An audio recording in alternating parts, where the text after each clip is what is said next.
존경하는 죽덕 그리고 동덕 여러분, 요즘 지면과 TV 화면이 넘쳐나고 있는 것은 최모 씨와 관련된 국적 논단 이야기와 옳거니 때는 이때다 하고 기회만을 이용하여 정쟁을 일삼는 조선시대의 당파 싸움과 같은 정치인들이 행태일 것입니다. 국민을 두려워하지 않고 포용이 무엇인지, 헌신이 무엇인지, 책임있는 자세가 무엇인지를 모르는 무지한 그들 때문에 우리의 경제, 문화, 사회, 교육, 외교 등은 그야말로 총체적 위기에 처해 있습니다. 때문에 나라가 편안치 못할 뿐만 아니라 성난 민심은 더 이상 나의, 우리의 대한민국의 대통령이 아니라면서 퇴진을 외치면서 광화문 앞 광장을 발질 틈 없이 가득 메우고 있습니다. 어제는 서울에서는 50만 민중이, 전국에서는 100만의 민중들이 한마디로 삼류정치의 인류 시민의식을 보여준 질서 있는 촛불 집회였습니다. 그래서 더 무섭고 두려운 것이 아니겠습니까? 왜냐하면 민심은 천심이기 때문입니다. 지난달 10월 23일 예년보다 빠르게 첫서리가 내렸습니다. 노랗게 물들어가던 교정의 15그루의 은행나무 잎들이 미처 고운 자태를 뽐내지도 못하고 한순간에 우수수 떨어지고 말았습니다. 이 모습을 보면서 성사님께서 이념을 이력설에서 하신 말씀이 문득 생각이 났습니다. 무섭게 죽이는 가을바람이 쌀쌀하고 쓸쓸하게 서쪽으로부터 동쪽에 불어오니 우거졌던 푸른 초목이 아무리 현재의 모양을 아직 보존하고 있지만은 하룻밤 지나면 산에 가득 차 누렇게 떨어지는 가련한 서리 맞은 잎뿐이리니 이제 이 유형의 개벽을 다하여 정신상으로 무형의 개벽을 하지 않으면 천하로 옷을 입고 우주로 집을 삼고 사회로 밭을 가는 그 사람이라도 한 번 가지에서 떨어지면 문득 적막한 서리 맞은 잎과 같이 될 것이니 이것이 사람과 물건이 개벽하는 때이니라 라고 섬뜩하신 말씀을 하셨습니다.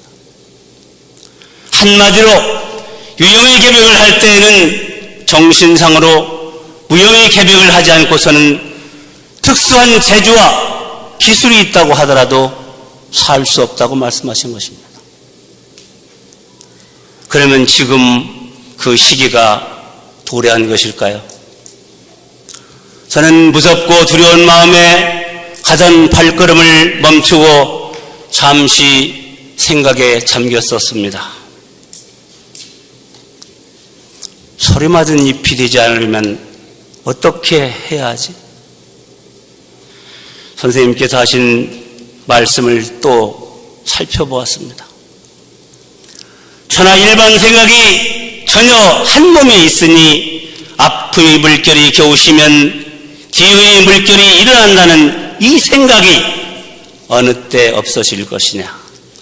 이것을 끊으려고 불가능의 심력을 공연히 허비치 말고 다만 내 속에 어떤 내가 있어 불신동정하는 것을 가르치고 시키는가 하는 생각을 이 일마다 생각하여 오래도록 습성을 지니면 성품과 두 가지의 어느 것이 주체요, 어느 것이 객체인 것과 어느 것이 중하고 어느 것이 경한 것을 스스로 깨닫게 될 것이니 이 깨달음이 곧 육신을 개벽하는 것이니라 라고 그 방법을 명확하게 말씀하셨습니다. 지금은 만물이 결실을 맺는 가을과 같고 하루가 저물어가는 저녁과 같은 시기라고 생각합니다. 그러므로 물질은 극도로 복잡해졌고 공기는 몹시 부패되어 개벽될 시기가 도래했다는 생각이 들었습니다. 이런 때에 어떻게 사람들만이 홀로 편안하게 살 수 있겠습니까? 사람도 시운에 따라 육신관념을 성령으로 개벽하여 정신을 개벽지 않고서는 살 수가 없다고 말씀하신 것입니다.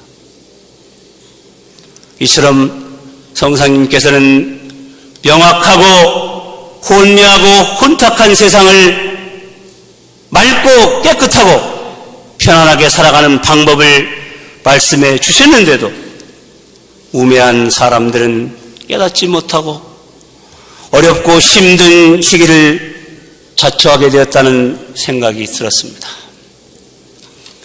내 속에 어떤 내가 있어 불신동정하는 것을 가르치고 시키겠습니까?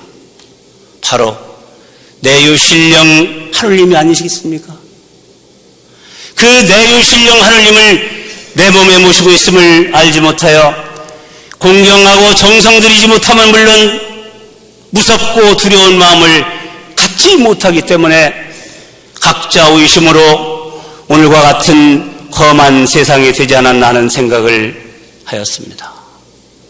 그래서 오늘 설교 말씀은 도수다편에 나오는 말씀 중 경외지심을 그 주제로 경외지심으로 이 난국을 극복하자는 말씀을 드리면서 함께 생각하는 시간을 가져볼까 합니다.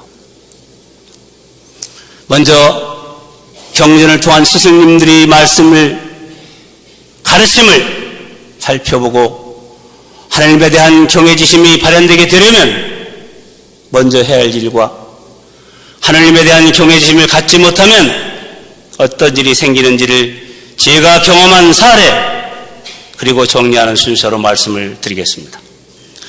대신사께서는 도덕가에서 아동방 현인달사 도덕군자 이름 하나 무지한 세상 사람 아는 바 천지라도 경외지심 없었으니 아는 것이 무엇이며 천상의 상제님이 옥경대에 계시다고 보는 듯이 말을 하니 음양이치 고사하고 허무지설 아닐런가 라고 정성어린 말씀을 하셨습니다. 세상에 많은 사람들이 글을 읽고 또 배워서 하는 것이 많은 것 같고 자기 스스로 많이 안다고 자처하지만 궁극적으로 그 근본이 무엇인지를 알지 못하기 때문에 아는 것이 허무한 일이라고 한탄하신 것이 아니겠습니까? 그리고 나의 근본이 내게 모신 하느님이라는 것을 모르기 때문에 하나님에 대한 공경심과 정성은 고사하고 무섭고 두려워하는 마음이 없어 오늘과 같은 어처구니 없는 죄를 지어 어지러운 세상이 되었다는 생각을 하게 되었습니다. 보덕 2년 11월에 대신사께서 관의 주목이 심하여 시중이를 데리고 방방곡곡 인심풍속을 살피기로 하고 용담을 떠나셨습니다. 10여일 만에 무주지방에 이르러 마을 서재를 찾아 머무르게 되셨는데 마을 사람들이 모여 앉아 이 세상에서 제일 무서운 것이 무엇이냐? 는 화두를 놓고 서로 이야기하고 있었습니다. 어떤 사람은 병이 무섭다. 또 어떤 사람은 흉년이 무섭다. 또 어떤 사람은 전쟁이 무섭다고 하다가 대신사께 이 세상에서 무엇이 제일 무섭다고 생각하느냐고 물었습니다. 대신사께서는 나는 무제지지가 제일 무섭다고 생각하고 하니까 다들 무제지지가 무엇이냐고 물었습니다. 대신사께서 무제지지, 즉 죄 없는 땅은 곧 마음이지요. 세상 사람들은 육체적인 죄는 삼가되 마음은 다른 사람이 모른다고 해서 아무렇게나 마음을 쓰지만은, 그러나 모든 죄는 마음이 육체를 움직여 죄를 짓게 하는 것이니까 마음이 제일 무섭지 않소? 이렇게 말씀하셨습니다. 군자들의 행실도 마음에서 결정되어 나타나게 되고, 소인배의 행동도 마음에서 결정되어 대인 전물로 나타나게 되는 것입니다.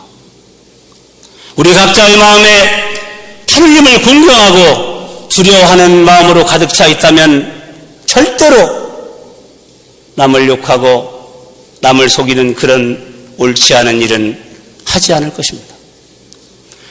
하느님을 공경하고 두려워하는 마음을 갖게 되면 자연히 하느님을 모시고 있는 다른 사람도 공경하게 될 것이고, 또 다른 사람들과도 더불어 함께 살아가는 인화적인 삶의 방법을 알게 될 것이므로 오늘과 같은 험악한 세상은 되지 않았을 것입니다.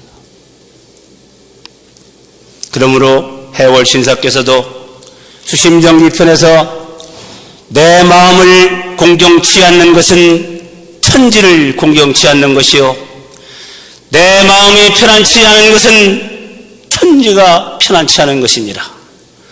내 마음을 공경치 아니하고 내 마음을 편안치 못하게 하는 것은 천지 부모에게 오래도록 순종치 않는 것이니 이는 불효한 일과 다름이 없느니라. 천지 부모의 뜻을 거스리는 것은 불효가 이에서 더 큰 것이 없으니 경계하고 삼가라. 사나운 범이 앞에 있고 긴 칼이 머리에 임하고 벼락이 내려도 무섭지 아니하나 오직 말없고 소리 없는 하늘이 언제나 무섭고 두려운 것이니라. 사람이 다 사람으로 연유하여 생기는 화복은 당장에 보기 쉬우나 정상도 없고 말도 없는 하늘의 화복은 보기 어려운 것이니라 라고 가르침을 주셨습니다. 하느님을 지극히 공경하고 정성을 들이는 사람은 오직 말없고 소리 없는 하늘이 언제나 무섭고 두렵다는 것을 알기 때문에 어찌 감히 나쁜 마음, 이치에 어긋나는 행동을 할 수 있겠습니까? 다음은 하느님에 대한 경외지심을 갖기 위해서 우리가 먼저 해야 할 일은 무엇일까 말씀드리겠습니다. 한 부부가 차에 기름을 넣기 위해 주유소에 들렸습니다. 주유소 직원은 기름을 넣는 동안 차의 앞유리를 닦아주고 기름이 다 들어갔다고 공손하게 말을 했습니다. 그런데 남편은 그 말을 듣지 않고 앞유리가 아직 더럽다며 한 번 더 닦아달라고 했습니다. 직원은 알겠다고 대답하며 다시 앞유리를 꼼꼼히 닦았습니다. 직원이 다시 다 닦았다고 말하자 남편은 짜증을 내며 당신은 유리 닦는 법을 잘 모르시나요? 한 번 더 닦아주세요 라고 말했습니다. 그때 아내가 갑자기 손을 내밀어 남편이 안경을 벗겼습니다. 그리고는 부드러운 손으로 렌즈를 닦아 다시 씌워주었습니다. 남편은 깨끗하게 잘 닦여진 유리창을 볼 수 있었습니다. 그제야 무엇이 잘못되었는지를 알고 나서 부끄러움에 어찌할 바를 몰라 했습니다. 누구나 마음에 안경을 쓰고 살아갑니다. 남을 탓하기에 앞서 내 마음의 안경이 혹시 얼룩진 안경, 색안경은 아닌지 확인해 보아야 합니다. 왜냐하면 붉은 안경을 쓴 사람은 온 세상이 붉게 보이고 푸른 안경을 쓴 사람에게는 온 세상이 푸르게 보이기 때문입니다. 경외지심은 저절로 발현되는 것일까요? 아닙니다. 앞 이야기에서 시사하듯이 먼저 해야 할 일이 있습니다. 내 안경의 색깔, 내 마음의 얼룩부터 지워야 합니다. 그래서 대신사께서 명명한 이 운수는 원한다고 이러하며 바란다고 이러할까? 아서라 너희 고동 아니 봐도 보는 듯다. 부자유친 있지만은 운수조차 일신인가? 형제일신 있지만은 운수조차 일신인가? 너희 역시 사람이면 남의 수도하는 법을 응당히 보지만은 어찌 그리 매몰한고? 지가 없는 이것들아 남의 수도 본을 받아 성지우성 공경해서 정심수신하였으라 라고 말씀하신 것입니다. 다음은 하느님에 대한 경외지심이 없게 되면 어떤 일이 생기는지를 제가 학교에서 경험한 실제 사례를 말씀드리겠습니다. 저희 학교에 근무하시는 선생님 중에 미국에서 박사학위를 6년 만에 받아오신 분이 한 분 계셨습니다. 그런데 건강이 좋지 않아서 일주일에 하루 이틀은 병원에 가서 진료를 받아야 했습니다. 같이 근무하는 학교장으로서 안타까운 마음이 들었습니다. 그래서 주말이면 식사도 같이 하면서 신앙 안내 책자, 수련과정 안내 자료, 생활수련 자료, 그리고 염주, 경전 등을 주면서 선생님의 생명을 주신 하느님께 정성을 들이면 좋은 결과가 있을 거라고 안내를 했습니다.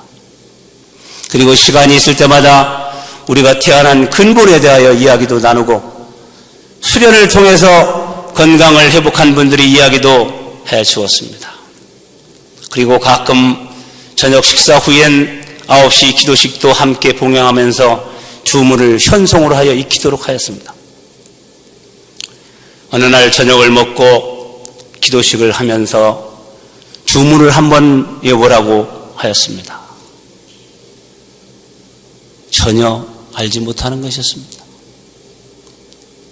저희는 많이 서운했지만 스승님께서 운수는 가까이라는 말씀을 떠올리면서 이 친구는 복이 없는가 보다 그렇게 생각했습니다. 그런데 여름방학이 다가올 즈음 방학 중에 저희하고 수도원에 같이 가고 싶다고 말을 하는 것이 아니겠습니까? 저희는 수도원에 간다고 건강이 다 좋아지는 것은 아니고 자기 정성에 있다고 쉽게 생각하면 안 된다고 이야기를 해 주었습니다. 혹 수련을 했는데 건강이 좋아지지 않았다면 누구를 원망하겠습니까? 그래서 천동의 누가 되지 않게 다짐을 받았던 것입니다. 한편 저희 부부는 그동안 들인 정성이 통했나 싶어 내심 흐뭇해서 방학이 되자마자 수도원에 갈 거니까 같이 가자고 말했습니다. 그런데 고향에 다녀와야 하기 때문에 수도원에 갈 수가 없다는 것입니다.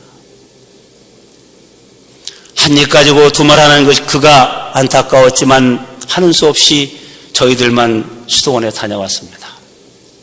그런데 금년 8월 16일 말복날 오후 3시경에 그 선생님 방에서 불이 났습니다. 혼자 소화기로 불을 끄다가 안 되니까 119에 신고해서 소방관들이 와서 소화를 했는데 완전히 소실되었습니다. 방에는 값비싼 카메라며 원서들이 많이 있었는데 한 점도 건지지 못하고 까만 수치로 변해버렸습니다. 교원사택 6동 중에 102호와 202호를 사용했는데 그 두 곳만 화재로 피해를 입고 다른 곳은 검은 연기로 그을렸을 뿐 별다른 피해가 없었습니다. 저는 갑작스런 화재 사건을 접하면서 이 친구에게 왜 이런 시련을 주시는 것일까? 근본을 알지 못하고 하나님과의 약속을 어겼기 때문일까? 아니면 생각이나 생활 방식이 잘못되었으니 바꾸라고 경고하는 것일까? 저에게는 스승님께서 말없고 소리 없는 하늘이 언제나 무섭고 두렵다고 하신 말씀을 직접 눈으로 확인시켜주는 것 같았습니다. 9월 23일에 조사 결과가 나왔는데 화재 원인 미상으로 나왔습니다. 그렇게 되면 학교 시설 안전 공제보험에 들었기 때문에 건물과 내부 시설 그리고 외부 도색과 청소 비용까지 100% 보상을 받을 수 있지만 선생님 개인 물품은 한 점도 보상을 받지 못하게 됩니다. 저는 이런 일을 겪으면서 말없고 소리 없는 하늘이 언제나 무섭고 두렵다고 하신 스승님의 가르침을 다시 한번 생각해 보고 헤아려보는 계기가 되었습니다. 그리고 불이 나기 전날 집사람이 혼잣말로 감사합니다. 감사합니다. 하늘님 감사합니다.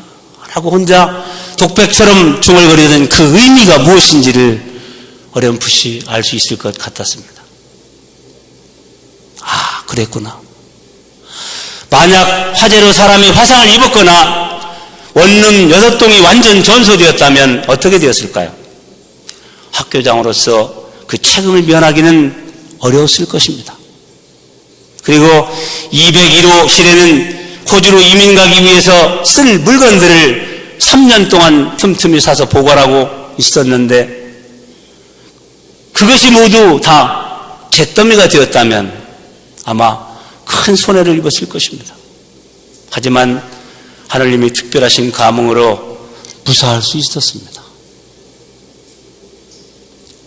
존경하는 식덕 그리고 통덕 여러분, 앞에서 말씀드린 하나님에 대한 경외지심은 저절로 발현되는 것이 아니라고 생각합니다.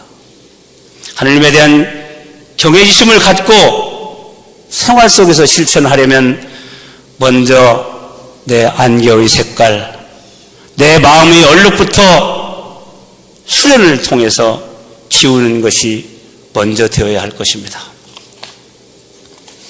그리고 밝은 대낮에 학교 교원 세탁의 화재 사건은 근본을 잊지 말아야 하고 하나님과의 약속을 잘 지켜야 한다는 것입니다. 그리고 저는 이 일을 통해서 말없고 소리 없는 하늘이 언제나 무섭고 두렵다고 하신 스승님의 가르침을 다시 한번 생각해 보게 되었고, 하나님과의 약속을 할 때는 신중히 해야 하며 약속을 했다면 추후도 어김없이 지켜야 한다는 것을 일깨우는 계기가 되었습니다. 앞에서 말씀드린 것 외에도 사람이 크고 작은 모든 일이 제 마음대로 되는 것이 아닙니다. 하나님이 정해놓은 천명대로 되는 것이니 어찌 하늘이 무섭고 두렵지 않겠습니까? 그래서 스님께서 오직 말없고 소리 없는 하늘이 언제나 무섭다는 경외지심을 말씀하신 것이라 생각합니다. 따라서 우리들은 스승님의 가르침을 추호도 의심 말고 내 몸에 모신 내유 신령 하느님을 무섭고 두려운 마음을 가지고 성지우성하여 이 어려운 난국을 극복하자는 말씀을 드립니다. 끝으로 성상님법설 이념을개벽설에 나오는 말씀 낭송하면서 제 말씀을 마치겠습니다. 개벽이란 부패한 것을 맑고 새롭게, 복잡한 것을 간단하고 깨끗하게 함을 말함이니, 천지 만물의 개벽은 공기로서 하고 인생 만사의 개벽은 정신으로서 하나니 너의 정신이 곧 천지의 공기이니라. 지금의 그대들은 가히 하지 못할 일을 생각지 말고 먼저 각자가 본래 있는 정신을 개벽하면 만사의 개벽은 그 다음 차례의 일이니라. 정신을 개벽하자 하면 먼저 스스로 높은 채 하는 마음을 모실 수 있자로 개벽하고, 스스로 높은 채 하는 마음을 개벽하자 하면 의심스럽고 두려운 마음을 청할 정자로 개벽하고, 의심스럽고 두려운 마음을 개벽하자 하면 아득하고 망령된 생각을 알지자로 개벽하고, 아득하고 망령된 생각을 개벽하자 하면 먼저 육신관념을 성령으로 개벽하라. 감사합니다.